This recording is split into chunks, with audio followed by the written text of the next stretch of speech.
After completing the Heaven's Arena arc, links to my videos on every Hunter x Hunter video I've done so far in the description in the playlist, I decided I'd watch the next 10 episodes of Hunter x Hunter and give my thoughts on one of the craziest group of people I've seen, and that's the Phantom Troupe. And after finishing episode 50, I just couldn't stop myself from making a video about this group because they're actually insane. Like, really. So in today's video, I'm going to talk about the Phantom Troupe and Hunter x Hunter, and as well, some of the other events that happened from episodes 40 to 50. With that out of the way, let's get into the video. So first off, let's just talk about Voguing.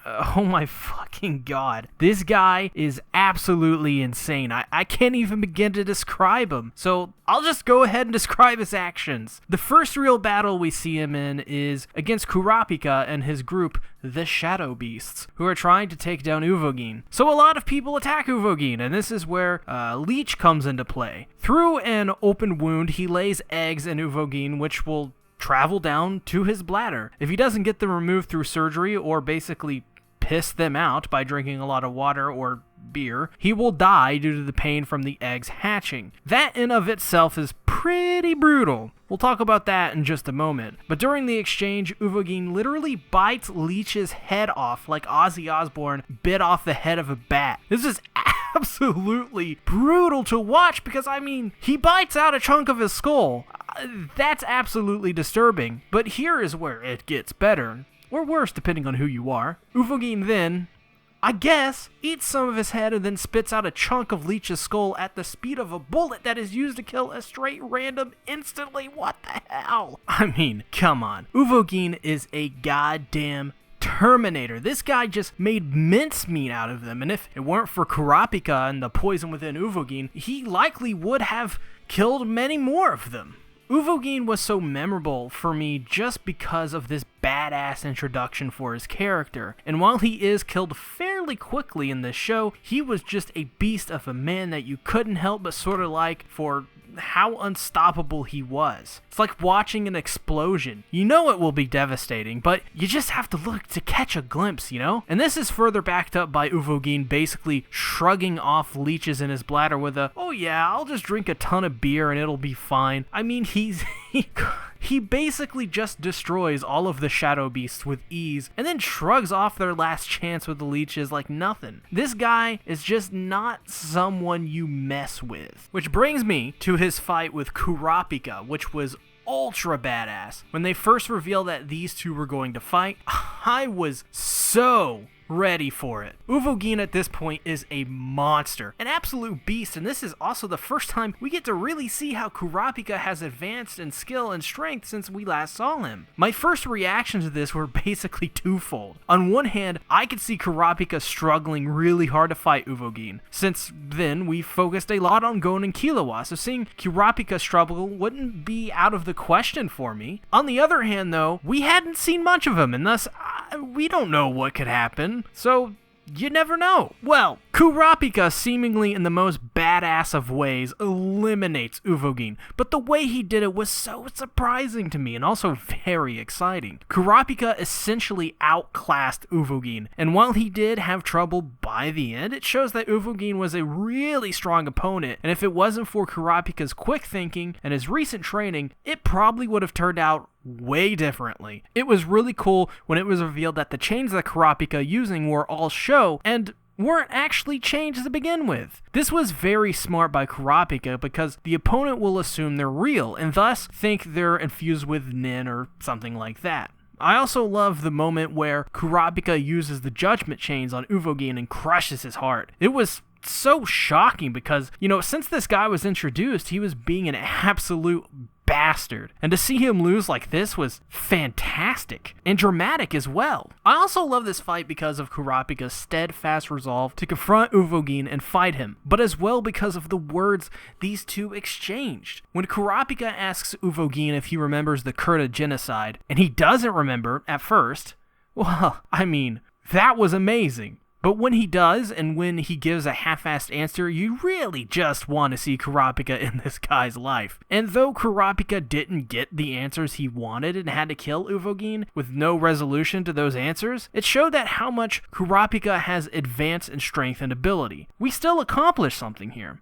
And Kurapika's arm is basically shattered 2 times, and on the second time, it's shattered. I mean, shattered, like to dust. I mean, it's also revealed that Kurapika can basically heal himself immediately as well, depending on how severe the injury really is. And let me tell you all, his arm, like I said, was shattered to dust.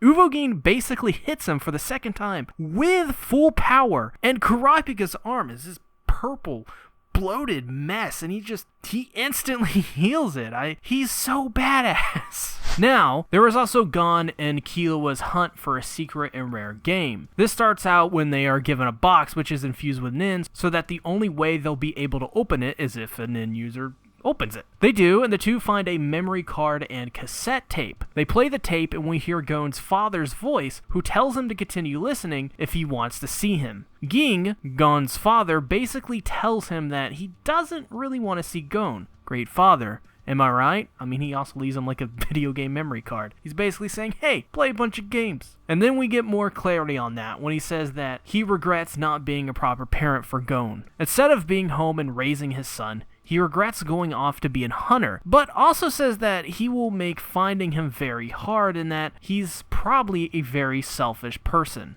I like this because we can infer that this tape, there may be a part of Ging who actually wants to see Gon, because why wouldn't he? Because why would he create this tape in the first place if he doesn't want to see his son? How could you not? Someone you gave life to that you abandoned. I mean, how could you not want to see how that kid turned out and if he's doing well? And through that, I think Ging actually kind of wants to see him and rectify those mistakes that he made. It's a pretty awesome scene, and in many ways, it can be seen as a cry for help with how he talks about how reckless and selfish that he is. And I think already, they developed Ging quite well for being this mysterious father figure who, obviously, is really powerful based off what we know about him so far.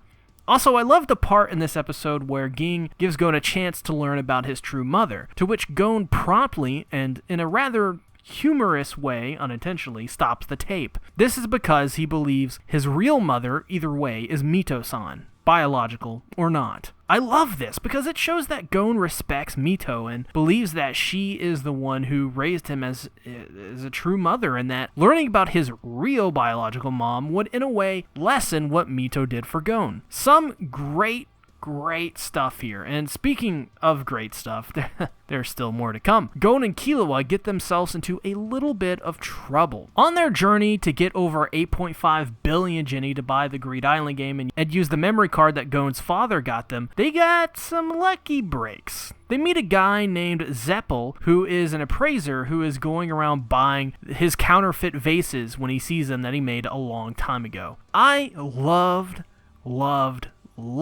these episodes because this was really focusing in on developing the world of Hunter x Hunter even more with these auctions and all of the other kinds of markets and economies that Yorknew City has. Not many shows spend this much time on developing how a market works in their anime, which is incredible to see here. We learn that people go around, and if they want something, they write down the price they want that item at, and at the end of the auction, whoever has the highest price on that piece of paper wins that bid. It's no different than an auction, but I just thought it was such a fascinating thing to focus in on and flesh out a little bit.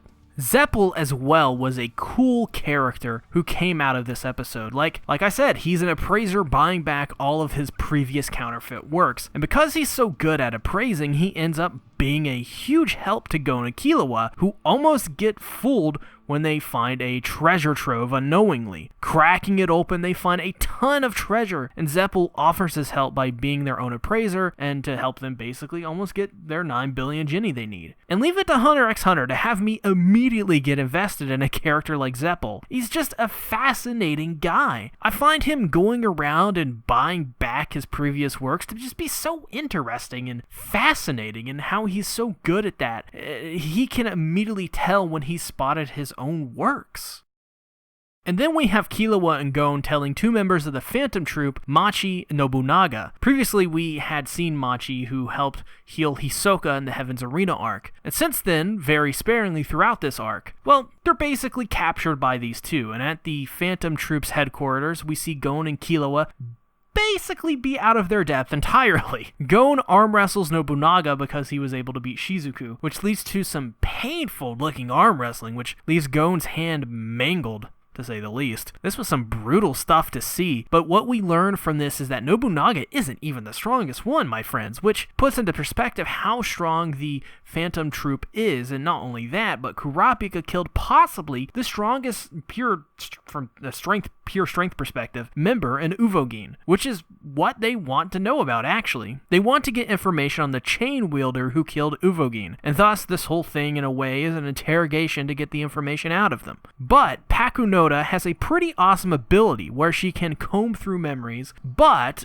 as long as she's touching the person, and she didn't find anything about Kurapika in his memories. This leads them to a room where Nobunaga is guarding them, and eventually Gon and Killua escape them by breaking through the walls, which is a pretty awesome moment. But in this, we learn that Nobunaga has this ability called In, where he has an aura around him, and anything that enters his aura, he will know where they are immediately. It's a pretty effective ability. He would be able to do quite a bit with it, but isn't able to use it on Gon and Killua as they escape, and thus begins the second part of the Yorknew City arc. What I loved about these 10 episodes of this arc was the development for the Phantom Troupe. They're such an insanely awesome and interesting group of people that got me hooked immediately. I love how they laid everything out, and as well the initial fight with Voguing, which eventually led to his death by the hands of Kurapika. I think these two characters really just made my time watching these episodes, and I'm so excited for what's to come with Kurapika, and as well the rest of the Phantom Troupe, who obviously won't forget what happened to Voguing. Going forward, I'm also interested to see more from Zeppo, who is a fantastic character, and from that perspective alone, I want to see more of who he is and how he'll be able to help Gon,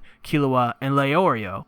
And also, hey, Leorio! We've not seen much of this guy, as the show has been all over Gon, Killua, and Kurapika at this moment, so we'll just have to see, but that's another Hunter x Hunter video down, and only more to come when I cover the next 10 episodes in my next video. So now that the main topic is over, I'd like to say that Hunter x Hunter videos are obviously back. Heading into 2020, you should be seeing Hunter x Hunter videos about as regularly as my JoJo videos. And if you don't know, I'll basically be watching about 10 episodes of Hunter x Hunter, and for every 10 episodes, I'll make a video based off of those episodes alone. As for Patreon, this will once again be available first on my Patreon page for just $1, so nothing will change with that if you are one of my patrons. But I am very excited to be able to continue my journey with Hunter x Hunter, and if you missed the last ones, there is a playlist at the top and the bottom of the description with all of my Hunter x Hunter videos in them. And also remember, if you want even better Hunter x Hunter videos from a Hunter x Hunter aficionado, check out Satsuki the Savage. I mean, he's the best there is at Hunter x Hunter, and that's the bottom line. So, with that being said, give this video a like, subscribe and ring the bell, and put down the comments below,